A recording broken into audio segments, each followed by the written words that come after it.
Zdaj imam pa za vas eno zelo zabavno pravljico. Ste pripravljeni? Poslušajte tole. Pred davnimi časi sta za 9 gorami živela brata dvojčka. Ime jima je bilo SDH in DUTB, kar sta še slabši imeni kot Perk Mandric. Zato jih bomo klicali kar Dobra in Slaba banka. Dobra banka upravlja z dobrim premoženjem, slaba pa s slabim. Potem, ko se je Slaba banka odločil, da bo iz svoje hiše vrgel 2 Šveda, se je za podobno akcijo odločil tudi Dobra banka.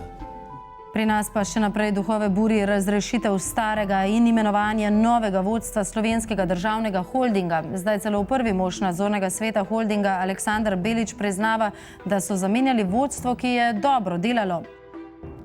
Tako je. Brat Dobra banka je iz svoje bajte vrgel služabnike, ki so dobro delali. Ker zakaj pa ne? Nekega dne se je odločil, da hoče pod svojo streho prijatelja. In koga je pripeljal? Čisto pravega jazbeca. In ravno jazbec ni kdorkoli. V času tajkunskih kreditov je bil prav on član uprave NLB, ki je te kredite podeljevala, kar pa mu nadzorni svet ne šteje v zlo. Saj je prav jazbec poskrbel za kredit Rigelnikovemu ACH-ju in potem tam sedel še kot nadzornik. Podelil je kredit Savi, kjer so ga zaposlili, ko je odšel za NLB-ja, in tam je postal direktor hotelov Bernardin, ki jim je prav tako podelil kredit. Pozor, otroci, ta jazbec ni isti kot tisti, ki je kopal bančno luknjo. Ne, to je jazbec, ki je prijateljem na lepe oči posojal denar. Nato pa so ga spustili v svoje hiše. Zdaj pa je prišel v Dobro banko, kjer bo upravljal s podjetji, ki jim je dal posojila. Ok, tle se pravljica konča, ker še tako dobra zgodbica ne more razložiti zmede, ne? V kateri se nahajamo v tem trenutku. Na kratko, iz Slabe banke smo vrgli Šveda zaradi jazbečevega prijatelja Narata, ki ni hotel, da mu vzel hotele, ampak se jih preložil v Dobro banko, kjer bo lahko z njimi še naprej služil. A najprej so iz Dobre banke vrgli ljudi, ki so bojda dobro delali. Na njihovo mesto pa so dali jazbeca, ki je skupaj z onim drugim stričkom delal v Savi. Zdaj so vsi strički na svojih mestih, da lahko tajkuni še naprej ožemajo državne cekinčke. In kaj pravi prečudoviti princ Cmerar? Jaz verjamem, da je bila presoja članov nadzornega sveta SDH premišljena in dokler se ne izkaže nasprotno, moramo pa zaupati njihovi izbiri.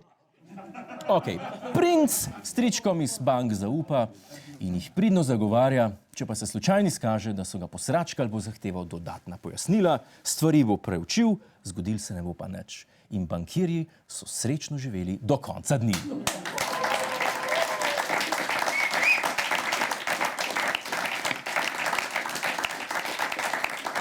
Iz Grčije pa prihajajo poleg neskončnih rek beguncev tudi druge novice. In sicer novica, da je bivši minister Varoufakis zadnjih nekaj dni vztrajno razpošiljal svoj nov hollywoodski film.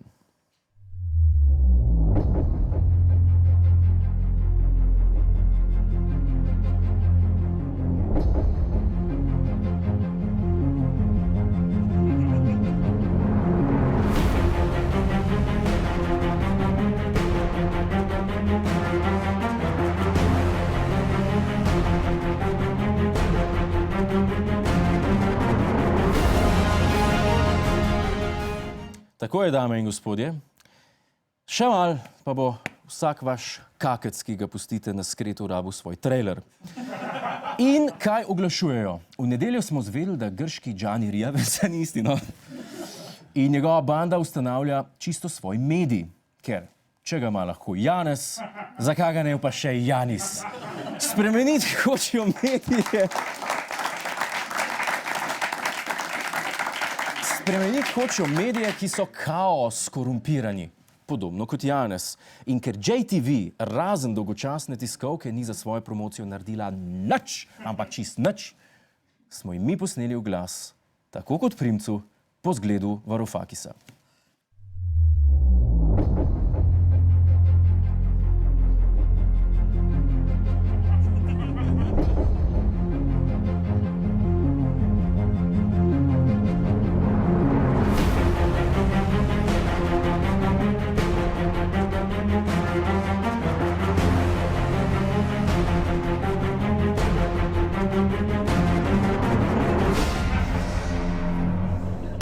Ja, poslušaj, če bi svojo novo televizijo tako oglaševal, bi še Luka Mesec kupil delnice in te podprl. Vem pa, da sem ti jaz v lifeu že več reklame naredil, kot ti samem sebi.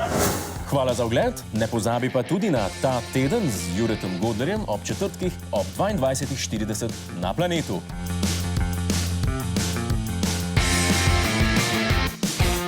Hej, tujec!